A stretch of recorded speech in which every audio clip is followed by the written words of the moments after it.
ya empieza a grabar. Sí. Genial. Pues bueno, luego te presentaré entonces. Vale, y hace la luego- presentación. Sí. Sí, muy bien. La verdad. Nada, sin problemas. Bueno, Muy bien. ¿cómo nace esa pasión por la meteo? Bueno, pues la verdad es que en mi caso no fui ya un niño que desde pequeño se fijara mucho en las tormentas, que ahí suelen nacer muchas aficiones a la meteorología. Me gustaba mucho la naturaleza y bueno, fue realmente ya estudiando la carrera de físicas cuando empecé a ver que el tema de la atmósfera me interesaba desde un punto de vista de estudio, pero luego finalmente pues convertirlo en mi profesión, ¿no? Como al final hago, y además bastante dedicado a la divulgación. ¿Cómo se forma una dana y por qué ha descargado tanta agua a Valencia? Bueno, pues la verdad es que estamos impactados, ¿no?, por lo que ha pasado con la dana. Esa dana ya se veía que probablemente iba a dar lugar a un episodio muy destacado de lluvias. Evidentemente no podíamos saber, incluso con los modelos mejores que podamos pensar de predicción, que iba a llover con esa intensidad y dónde lo ha hecho, ¿no? Pero en cualquier caso, bueno, las danas son, digamos, un fenómeno que se produce con cierta regularidad en nuestro país. Son descolgamientos de aire frío que inicialmente están en altura y que luego posteriormente pues terminan teniendo un reflejo en superficie con una borrasca que suele aportar vientos húmedos, y justo en esta época del año, en el otoño, con el mar que además en los últimos años está más caliente de lo normal, hay, digamos, que mucha energía disponible para que esas tormentas que se ven favorecidas por la presencia de la dana pues dejen lluvias muy intensas y otros fenómenos muy extremos. Quizá a mí me llamó mucho la atención eso, no solamente que haya llovido esa barbaridad, sino todos esos fenómenos que no solo en la zona de Valencia, sino en otros muchos lugares han producido. No, es que además las danas son muy caprichosas, van por libre y son muy erróneas también, ¿no? Eso es, sí, es una de las dificultades que tiene predecirlas, porque basta que se muevan un poco con respecto a lo que pronostica el modelo para que en vez de llover eso en Valencia hubiera caído pues en Castellón o en Alicante, y así es el comportamiento de ellas. Sobre tu libro, cuéntanos un poquito sobre de qué tratan los cielos retratados. Bueno, pues este libro es diferente a los que he publicado había publicado hasta entonces. Es un libro que está muy focalizado en la pintura y bueno, pues parte de mi curiosidad y de mi interés. A mí la pintura me interesaba ya desde hace muchos años y empecé un poco a fijarme en lo que habían pintado los grandes maestros de la pintura en los cielos de los paisajes, ¿no? Y bueno, pues al margen de descubrir allí pues las nubes, qué tipo de nubes pintaban y otras curiosidades, sí que me di cuenta que daba para un relato, daba para contar muchas cosas. Hay muchísimas conexiones con el clima del pasado, por ejemplo, de otras épocas que fueron muy distintas a la actual, con un clima mucho más frío, y eso tiene un reflejo muy fiel en la pintura. Entonces todo eso al final, con pinturas además que muchas personas conocemos, pues me ha permitido dar forma a un libro, ¿no? Y bueno, pues los libros retratados lo que al final intenta es transmitir una idea fundamental, y es que los pintores no pueden desconectar de lo que ellos han vivido a nivel de la meteorología. Pues si nosotros, por ejemplo, estamos ahora en una época de calentamiento global, que es indudable, pues eso ya es un motivo de conversación, nos está empezando a afectar, y si desarrollamos una faceta artística se ve influida por eso que a nosotros nos está afectando. Pues eso ha pasado históricamente en todo el mundo de la pintura. Muy interesante. Yo además en Palencia hay un cuadro que siempre miro. ¿Sí? Y siempre me fijo en las nubes que tiene, siempre, de siempre. Pero llevo un montón de años y cuando no hay nubes en el cielo, pues me pongo a mirar el cuadro. Está en la calle Mayor de Palencia. Ah, pero es un cuadro que está en el exterior. Sí, está ahí en la pared y lo tienen ahí y siempre lo miro. Cuando no hay nubes en el cielo, pues me dedico a mirarle las nubes que hay en el cuadro, que es súper interesante. Muy bueno. ¿Cómo surge esa curiosidad de mirar cuadros con ojos de meteorólogo? Pues precisamente lo que te comentaba, Miriam, que al final por mi profesión, pues bueno, a ti te pasa como aficionada también, que le das a todo un sentido, digamos, meteorológico, ¿no? Y en el caso de la pintura, pues es clarísimo. Es decir, al final tú en un cuadro estás viendo, en un paisaje, estás viendo un cielo que sabes que ese pintor de alguna manera lo vio en su momento y que muchas veces además esa pintura te está dando pistas sobre qué características tenía el clima de esa época, ¿no? Y eso a mí me parece fascinante, porque solemos recurrir ahora en el tema de la climatología histórica a documentos, ¿no? Pues claro, en el siglo XVI, XVII no teníamos todavía pues datos de estaciones meteorológicas. Sin embargo, está ahí la pintura, ¿no? Como una fuente documental, ¿no? Y eso a mí me es muy interesantísimo de investigarlo. Es muy interesante. Y la meteorología en general es fascinante. ¿Cómo podemos localizar en los colores las diferentes variaciones de las nubes? Bueno, date cuenta que hay una nube que domina sobre todo en la pintura, que son los cúmulos. Yo en el libro una de las cosas que cuento es que eso se entiende fácilmente porque cuando vemos cúmulos en los cielos, pues normalmente en la primavera y en el verano, en la época en la que hay más insolación, la época en la que de manera natural crecen esas nubes. Puedes ver cúmulos en invierno y en otoño también, bueno, en otoño al principio sí, pero bueno, en invierno es más difícil que pueda verlos.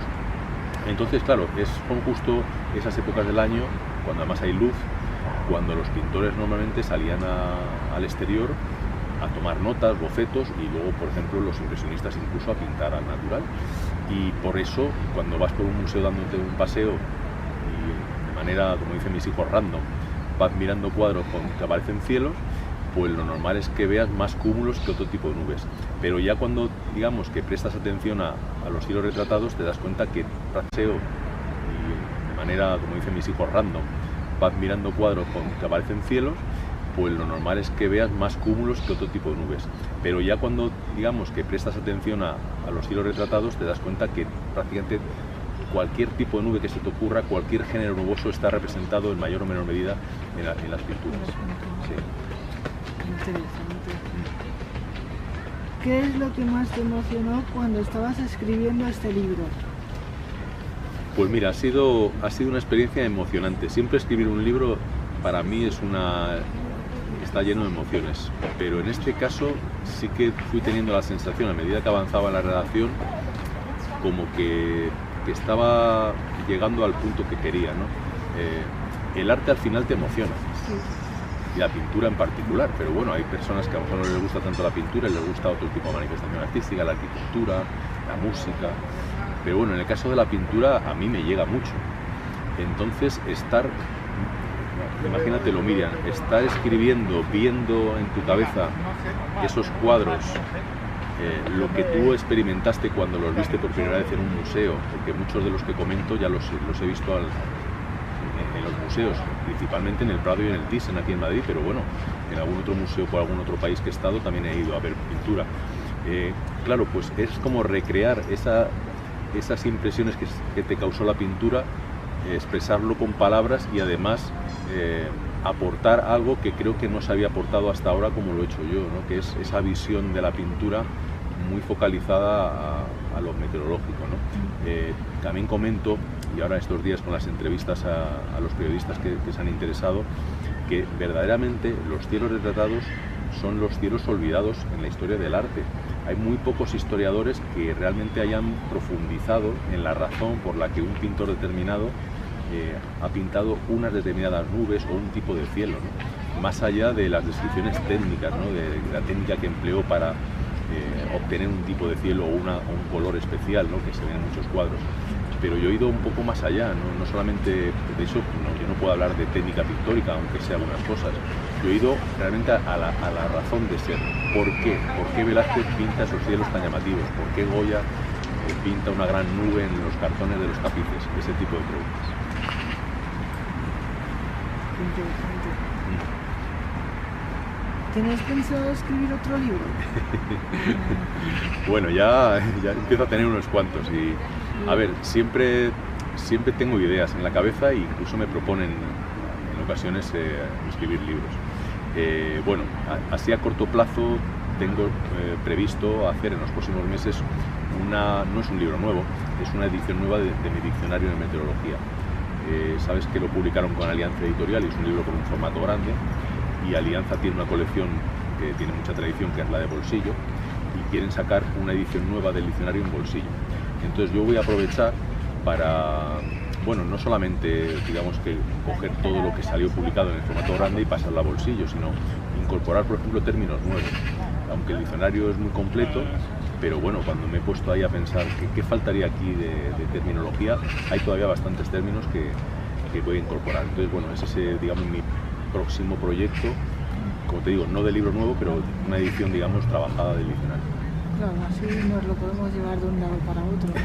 Sí, es la ventaja de los libros de bolsillo. Sí. A mí me preocupa un poco que yo, por ejemplo, tengo hijos adolescentes y leen cosas, pero no en formato libro. Leen muchas cosas vía internet o bien vídeos, ¿no? Entonces, sí que tengo una cierta preocupación porque veo que, al menos en esa generación, la lectura de un libro, lo que le puede aportar en este caso un diccionario, aunque tiene un formato divulgativo, pues bueno, no termino de ver claro que al final pueda llegar a mucha gente en ese formato, pero bueno, yo creo que los libros tienen que seguir publicándose y que ciertos libros, como por ejemplo los libros retratados, no tienen mucho sentido en un formato electrónico. Es un libro que además está hecho para disfrutarlo. ¿Nos podrías adelantar el tiempo que hará en los próximos días de nuestra geografía? Bueno, pues hay una situación, y lo hemos estado hablando fuera de micrófono, que tiene una incertidumbre media alta. No está claro si al final se va a ir gestando un episodio de nuevo con una dana, que en este caso no tenemos que en principio pensar en algo parecido a lo que ha ocurrido en Valencia y en el Mediterráneo, pero desde luego que es una situación más invernal, ya con aire frío, y probablemente pues pueda haber nevadas importantes en algunos sitios y ya veremos si lluvias, porque en el momento que una dana se cuele en el centro de la península con aire frío, pues sabemos un poco las consecuencias que puede tener eso. ¿Dónde está la incertidumbre? Lo primero, si se define bien esa dana, a lo mejor al final no llega a ser una dana cerrada y digamos que no, la circulación no es tan ciclónica y disminuye el riesgo de lluvias intensas en algunas zonas, pensando de nuevo en el Mediterráneo. Lo que sí que parece claro es que a partir del martes o miércoles ya va a haber una importante bajada de las temperaturas, se va a notar sobre todo en el norte de la península, pero bueno, la incertidumbre está a partir del jueves. Probablemente se generalice el frío, pero si se forma esa dana, pues el tiempo se volverá bastante borrascoso, casi seguro. Interesante, a ver si pasa. Pero que no llueva tanto ya en Valencia. Eso es verdad. Que caiga aquí en Madrid. Sí, que haya un reparto más, claro, pues no tan extremo, ¿no? El problema son los extremos, ¿no? Que eso al final causa problemas. Exacto. Bueno, mira, pues nada, muchísimas gracias por este ratito. Gracias a ti. Y nada. Fenomenal. Muy bien. Se grabó bien, ¿sí? Creo que sí. Ha pasado gente, pero bueno, yo creo que se escucha. Sí, ha pasado el policía también por ahí. Sí. Yo luego lo pasaré ahí si no se escucha bien la cámara, pues... Porque tú con esa cámara, bueno, esa cámara no tiene audio, claro, es solo... Sí, tiene sí. audio. Ah, o sea que has grabado